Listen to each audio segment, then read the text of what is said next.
Džem fikus. Recept na figový džem aj pre nešikovné ruky. Naoberáme zrelé figy, najlepšie z vlastnej záhrady, bez chemického postreku. Figy umieme. Vodu necháme odtiesť.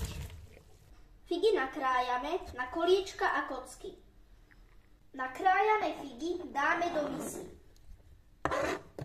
Na 1 kg fíg dáme 400 g cukru. Pridáme 1 vanilkový cukor, šťavu z 1 pomaranča, šťavu z 1 citróna. Pridáme špätku soli. Všetko spolu zamiešame.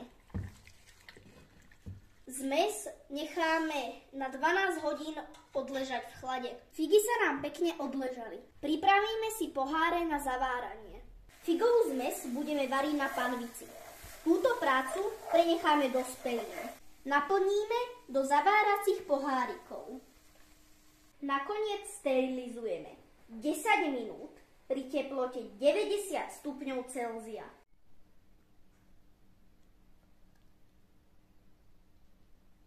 Mňam. Džem fikus.